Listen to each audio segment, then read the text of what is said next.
बिस्मिल्लाहिर्रहमानिर्रहीम। अस्सलाम वालेकुम माय डियर स्टूडेंट, कैसे हैं? तबीयत से ठीक है? चैप्टर 4 हम कर रहे हैं क्लास फर्स्ट ईयर का, जिसकी एक्सरसाइज हमारे पास 4.3 और क्वेश्चन नंबर हमारे पास है 12। क्वेश्चन नंबर 12 हम सॉल्व कर रहे हैं। आइए डियर स्टूडेंट, हम देखते हैं इस क्वेश्चन को। आप इसमें देखिए हमारे पास फैक्टर और टर्में कैसे ठहरी हुई हैं। इसमें हमारे पास दोनों टर्में जो हैं रेडिकल साइन के अंदर हैं और दोनों टर्में क्वाड्रेटिक हैं। ये भी हमारे पास क्वाड्रेटिक है और ये भी हमारे पास क्वाड्रेटिक है। ये दोनों टर्में क्वाड्रेटिक हैं। अब जैसे कि मैंने आपको पहले बताया था, हमने क्वेश्चन नंबर 6 किया था, उसमें भी आपने देखा था यही कंडीशन थी। वो और ये दो वो टर्में भी ऐसी थी और ये टर्म भी ऐसी है। उसमें भी ऐसे था कि दो टर्में हमारे पास क्या थी, अंडर रूट में थी, और उसके बाद फिर हमारे पास क्या था कि हमने उसको बैक इक्वल कर दिया था। अब यहाँ पे देखें x, यहाँ पे लेकिन उसमें एक चीज थी, वहां पे x² प्लस x था, x² प्लस x था। ये दो टर्में और ये दो टर्में आपस में सेम थी। लेकिन यहाँ क्या है कि ये 5x² 5 या 4x², इसका मतलब है पहली टर्म ही इसकी डिफरेंट है। पहली टर्म ही डिफरेंट है। जब पहली टर्म डिफरेंट है तो इसका मतलब इसको बैक इक्वल हम नहीं कर सकते। फिर दूसरी कंडीशन है कि जैसा कि हमने तीनों टर्में पढ़ी थी कि अगर 3 टर्में स्क्वायर रूट में हो और तीनों क्वाड्रेटिक हो तो हम उसके फैक्टर बनाते हैं। लेकिन वो भी हमारे पास ये कंडीशन नहीं बन रही कि दो हैं और तीसरी है नहीं उसके अंदर, अंडर रूट के अंदर, तो लिहाजा वो वाली कंडीशन भी हम इस पे अप्लाई नहीं कर सकते। अब आती है क्वाड्रेटिक वाली थर्ड कंडीशन। थर्ड कंडीशन क्या थी? थर्ड कंडीशन ये थी कि अगर जब आपके पास वो दोनों केस जो है ना, दोनों टाइप्स वाले केस फेल हो जाएं, फिर हम देखते हैं कि अगर ये और ये टर्में जो है ना नहीं मिल रही आपस में, फिर हम क्या करते हैं, तीसरी कंडीशन होती है हम a और b के इक्वल सपोज करते हैं। यानी फर्स्ट रेडिकल टर्म को a के इक्वल और दूसरी रेडिकल टर्म को b के इक्वल हम सपोज करते हैं। आइए डियर स्टूडेंट्स, हम इसको सपोज कर लेते हैं, लेट कर लेते हैं कि हमारे पास जो पहली टर्म है इसको हम a के इक्वल सपोज कर देते हैं। जब a के इक्वल सपोज करेंगे तो हमारे पास आएगा a is equal to 5x² plus 7x plus 2 इसका अंडर रूट, और दूसरी टर्म जो b के इक्वल कर देंगे वो हमारे पास है 4x² प्लस 7x प्लस 18 और इसका अंडर रूट। तो ये दो टर्म हमारे पास आ गई कि a के इक्वल ये वाली टर्म आ गई और b के इक्वल ये वाली टर्म आ गई। अब हम क्या करते हैं, जब एक को a के इक्वल दूसरे को b के इक्वल कर दिया है, अब इन दोनों को एक मर्तबा ऐड करेंगे, एक मर्तबा फार्मूला अप्लाई करेंगे a² b² वाला। इन दोनों को हम ऐड करते हैं। जब इन दोनों को यहीं पे पुट कर देते हैं, जब यहीं पे पुट करेंगे इस पूरे की जगह पे a आ जाएगा, दरमियान में माइनस इस पूरे की जगह पे ये b आ जाएगा, इज इक्वल टू हमारे पास आ गया x - 4। इसे हम इक्वेशन 1 कह देंगे। ये इक्वेशन 1 हो जाएगी। हमने इसको a के इक्वल कर दिया, इस टर्म को b के इक्वल कर दिया, तो ये हमारे पास x - 4 वैसे का वैसे आ गया। अब नेक्स्ट पे हम आते हैं। अब हम ऐसा करते हैं a² - b²। जैसा कि हम जानते हैं a² - b² का जो फार्मूला होता है वो होता है a + b और a - b। ये हमारे पास होता है a + b a - b। और इसी तरह जब हम यहाँ पे लिखते हैं a² - b² is equal to, अब a² इस टर्म को स्क्वायर हमने लेना है। अब हमारे पास इस टर्म का स्क्वायर लेंगे a की जगह पे 5x² plus 7x plus 2 under root इस टर्म का स्क्वायर माइनस b², हमारे पास आ जाएगा 4x² प्लस 7x और प्लस 18 अंडर रूट और इस टर्म का स्क्वायर, ये हमारे पास आ जाएगा। अब देखें यहाँ पे कि इस टर्म का स्क्वायर माइनस b इस तरह, यानी हमने ये जो a² लिखा हुआ है ना, a², इस a² के a की जगह पे हमने a की वैल्यू पुट की, दरमियान में माइनस, जो मैंने b² लिखा हुआ है तो इस b की जगह पे मैंने b की वैल्यू पुट की है। अब ये स्क्वायर अंडर रूट आपस में कैंसिल हो जाएंगे। जब ये कैंसिल हो जाएंगे तो हमारे पास आ जाएगा a² - b² is equal to, अब डियर स्टूडेंट हमारे पास आ गया 5x² plus 7x plus 2 minus m2। बल्कि माइनस को अगर मल्टीप्लाई करते जाओ, ये जो माइनस है ये अंदर मल्टीप्लाई होगा, जब ये माइनस अंदर मल्टीप्लाई होगा ये हो जाएगा 4x² plus minus 7x minus का 18, ये हमारे पास आ जाएगा। मजीद इसको सिंपलीफाई करते हैं, a² minus b² is equal to, अब 5x² में से ये 4x² चला गया तो हमारे पास बच जाएगा x² प्लस का 7x माइनस का 7x आपस में कैंसिल हो जाएंगे, और हमारे पास 18 में से प्लस का 2 चला गया माइनस 16। इसे आप डियर स्टूडेंट्स इक्वेशन नंबर 2 कह देंगे। अब देखिए हमारे पास वन इक्वेशन ये बनी है a minus b is equal to x minus 4, और सेकंड इक्वेशन ये बनी है a² minus b² is equal to x² minus 16। अब हमने करना क्या है दो इक्वेशन में से, क्योंकि हमने इन दोनों इक्वेशन को a और b के इक्वल सपोज किया हुआ है। अगर a और b के इक्वल सपोज किया हुआ है तो इसका मतलब है हमें a की वैल्यू रिक्वायर्ड है और b की वैल्यू रिक्वायर्ड है, और इन दोनों के वैल्यू को हमने निकाल के कोई एक वैल्यू हम क्या करेंगे यूज करेंगे।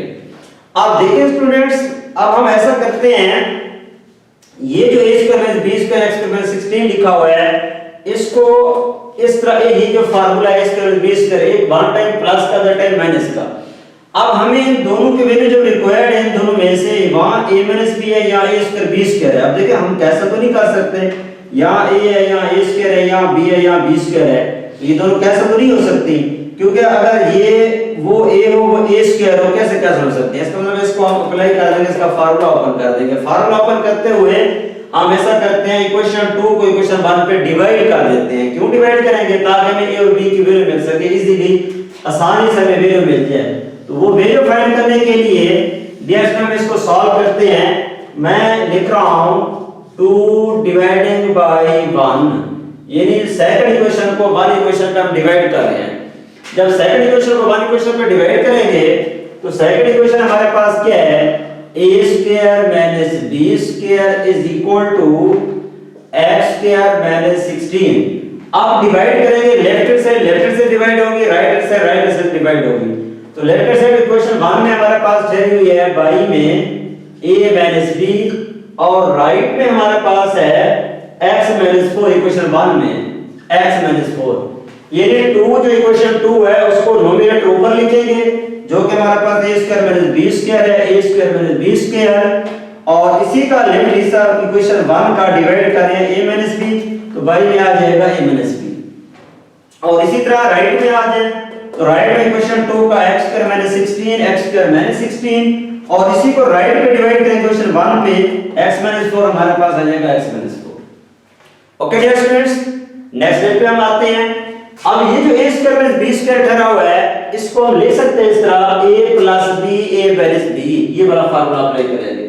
तो मैं इसको लिख रहा हूं a प्लस b और a minus b divided by a minus b is equal to, अब देखिए ये भी वही फार्मूला बन रहा है x² माइनस 16, तो आपको पता है आप इसको लिख सकते हैं x² 16 का मतलब है 4 का स्क्वायर, तो ये बन गया a² माइनस b², ये वाला फार्मूला बन गया a² minus b², a plus b a minus b। तो इसको हम लिख सकते हैं x plus 4 x minus 4 divided by x minus 4, ये हमारे पास आ जाएगा। अब x माइनस 4 से कट हो जाएगा, यहां से a माइनस b से कट हो जाएगा।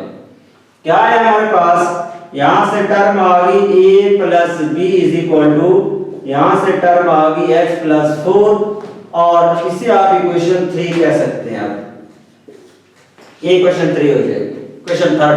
अब इक्वेशन 1 हमारे पास ये बनी है, इक्वेशन 2 ये बनी है, इक्वेशन 3 ये बनी है। अब हमें जरूरत क्या है, इनमें से हमें a और b की वैल्यू जरूरत है। a और b की वैल्यू फाइंड करने के लिए आपको पता है इसको अब हम ले नहीं सकते, इक्वेशन 1 लेंगे और इक्वेशन 3 लेंगे, इन दोनों को अप्लाई करेंगे। इक्वेशन 1 और 3 को अप्लाई करते हुए इन दोनों से a और b की वैल्यू हम फाइंड करेंगे। अब देखिए स्टूडेंट, मैं ऐसा करता हूं, इक्वेशन 1 और 3 को हम ऐड कर देते हैं। क्यों ऐड करने से ये होगा, माइनस का भी प्लस का भी आपस में कैंसिल हो जाएंगे, हमारे पास a की वैल्यू आ जाएगी। अब जब इन दोनों को ऐड करेंगे तो हम लिखेंगे इक्वेशन 1 प्लस इक्वेशन 3। 1 और 3 को हम ऐड कर रहे हैं, इक्वेशन 1 ऐडिंग इक्वेशन 3। जब इन दोनों को हम ऐड करेंगे तो हमारे पास क्या है, इक्वेशन 1 क्या है, इक्वेशन 3 क्या है। इक्वेशन 1 हमारे पास है a - b equal to x - 4। Equation third है a + b equal to x + 4। अब इन दोनों को हम ऐड कर रहे हैं, इन दोनों को ऐड करोगे b b से कैंसिल हो जाएगा और 4 4 से कैंसिल हो जाएगा। क्या है डियर स्टूडेंट्स, 1 में हमारे पास 2 है, 1x 2x 2 से कैंसिल हो गया, a = x के। तो हमारे पास क्या आ गया, a की वैल्यू हमारे पास आ गई डियर स्टूडेंट्स a = x। आप b की वैल्यू निकालें, आपकी मर्जी है, ना निकालें कोई मसला नहीं है। हमें यहाँ a की वैल्यू जरूरत होती है, कोई एक कांस्टेंट की वैल्यू मिल जाए। ये इन दोनों में से a और b में से या a की वैल्यू मिल जाए या b की वैल्यू मिल जाए, कोई एक वैल्यू मिल जाए, हम उसके जरिए x की वैल्यू, क्योंकि बेसिकली हमने करना क्या है, हमने बेसिकली x की वैल्यू फाइंड करनी है। यहाँ से ना वेरिएबल की वैल्यू फाइंड करनी है, वो हम a की हेल्प से भी निकाल सकते हैं, b की हेल्प से भी निकाल सकते हैं, आंसर सेम आएगा। तो इसलिए हम क्या करेंगे, हम a की वैल्यू आ गई है, b की जरूरत नहीं, हम a की हेल्प से निकाल लेते हैं वैल्यू। अब यही वैल्यू a की हम इक्वेशन जो बनी हुई है ये वाली 5x² + 7 + 2, इधर a की जगह पे हम ये a की वैल्यू पुट कर देते हैं। जब ये a की वैल्यू पुट करेंगे तो डियर स्टूडेंट हमारे पास क्या आ जाएगा, हमारे पास टर्म ठहरी है 5x² प्लस का 7x + 2 अंडर रूट और इक्वल टू a, ये हमारे पास है 5x² + 7x + 2 under root equal to a। अब इस a की जगह पे a की वैल्यू पुट करेंगे x। जब ये वैल्यू पुट करेंगे x तो हमारे पास क्या आ जाएगा डियर स्टूडेंट्स, हमारे पास आ जाएगा इज इक्वल टू, मैं इसको लिख रहा हूं बल्कि स्केलर ही कर दें हम बोथ साइड, इसकी वैल्यू पुट कर देते हैं पहले। तो मैं लिख रहा हूं 5x² प्लस का 7x + 2 under root is equal to a की जगह पे a की वैल्यू x है तो a की जगह पे x आ जाएगा, इसकी जगह आपने इसकी वैल्यू पुट कर दी है। ओके डियर स्टूडेंट्स, अब यहां तक पहुंचने के बाद अब हम ऐसा करते हैं, इसका स्क्वायर रूट खत्म करते हैं। इसका स्क्वायर रूट कैसे खत्म होगा, ऑन बोथ साइड स्क्वायरिंग करेंगे। जब ऑन बोथ साइड स्क्वायरिंग करेंगे तो हमारे पास आ गया 5x² + 7x + 2 अंडर रूट इसका स्क्वायर और इक्वल टू x का स्क्वायर। ये हम करेंगे। अब हमारे पास क्या आ जाएगा, ये स्क्वायर और अंडर रूट आपस में कैंसिल हो जाएंगे तो हमारे पास आ गया 5x² + 7x + 2, तो ये हमारे पास आ जाएगा x²। अब x² इधर ले जाएं, जब इस साइड पे ले जाएंगे 5x², जब ये लेफ्ट साइड पे जाएगा तो माइनस हो जाएगा, यहाँ प्लस है, प्लस का 7x + 2 इक्वल टू 0 के क्या आ जाएगा हमारे पास, 5 में से 1 चला गया, 4x² प्लस का 7x + 2 इक्वल टू 0 के। यहां तक पहुंचने के बाद अब हमने देखना है कि इसके फैक्टर बनते हैं तो फैक्टर बना लेंगे, अगर फैक्टर नहीं बनते होंगे हम क्वाड्रेटिक फार्मूला अप्लाई कर देंगे। मल्टीप्लाई करें 4 2 8 आना चाहिए, ऐड करें तो 7 आना चाहिए, नहीं बनते क्योंकि हम ऐसा प्लस में है, माइनस है नहीं, इसमें माइनस हम लिख नहीं सकते, तो प्लस में लिखते हैं तो हमारे पास फैक्टर बनते नहीं है। जब नहीं बनते हम क्वाड्रेटिक फार्मूला अप्लाई कर देंगे। हम क्वाड्रेटिक फार्मूला अप्लाई करेंगे, a हमारे पास कितना है 4 है और b हमारे पास 7 है, c हमारे पास कितना है 2 है। अब क्वाड्रेटिक फार्मूले में वैल्यू पुट करेंगे, x = -b + b² - 4ac और डिवाइडिंग बाय 2a। अब इसकी जगह वैल्यू पुट करते हैं, x = -b, b की जगह पे b की वैल्यू -7 प्लस b का स्क्वायर, तो हमारे पास आ जाएगा 7 का स्क्वायर -4, a की जगह पे 1 की वैल्यू 4 आ जाएगी, सी की जगह सी की वैल्यू 2 आ जाएगी और डिवाइडेड बाई 2 ए की जगह ए की वैल्यू हमारे पास क्या है 4 है, ये हमारे पास आ जाएगी। अब इसको ले सकते हैं x is equal to minus का 7 प्लस माइनस 7 का स्क्वायर 49 माइनस 4 4 16 16 को 2 से मल्टीप्लाई करेंगे 32 और डिवाइडेड बाय 8। ये हमारे पास जो स्टूडेंट्स क्या आ जाएगा माइनस 7 प्लस माइनस 49 और माइनस 32 डिवाइडेड बाय 8 के।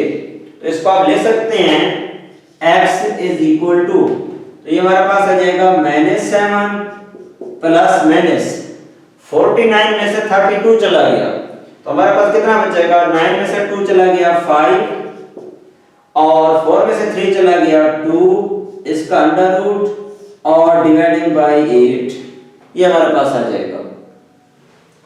अब 25 का अंडर रूट आप जानते हैं क्या आ जाएगा 5 आ जाएगा, तो आप लिख सकते हैं x is equal to minus 7 plus minus 5 और डिवाइडेड बाय 8, ये हमारे पास आ जाएगा। तो हमारे पास दो कंडीशन बन जाएंगी, तो हम ले सकते हैं इसे 1 time plus the time minus का, तो एक टाइम प्लस का लिखेंगे एक टाइम माइनस का लिखेंगे। अच्छा सॉरी एक मिनट देख लें स्टूडेंट्स, ये 9 में से 2 चला गया हमारे पास जो है ना, यहाँ पे हम थोड़ी मिस्टेक कर गए हैं, 9 में से 2 चला गया तो हमारे पास बचेगा 7 और 4 में से 3 चला गया तो हमारे पास बचेगा 1। ठीक है, ये हमारे पास आ जाएगा और यहाँ भी आप इसको ठीक कर लेंगे तो हमारे पास आ गया 17 अंडर रूट, ये हमारे पास आ जाएगा कि 9 में से 3 गया 7 बचा और 4 में से 3 गया 1 आ गया, minus 7 plus minus 7 under root और डिवाइडेड बाय 2 के। तो हमारे पास आंसर क्या आया x is equal to minus का 7 प्लस माइनस 17 अंडर रूट और डिवाइडेड बाय 8 के। तो ये दो कंडीशन में आप इसको ले सकते हैं या ऐसे भी ले सकते हैं। तो हमारे पास आ गया minus 7 plus 17 under root over 8 minus 7 minus 17 under root divided by 8। तो ये क्या था डियर हमारे पास, तो हमने क्या किया इसमें, हमने यही किया है कि हमारे पास एक क्वाड्रेटिक इक्वेशन थी जो हमारे पास क्या थी रेडिकल साइन में ठहरी हुई थी।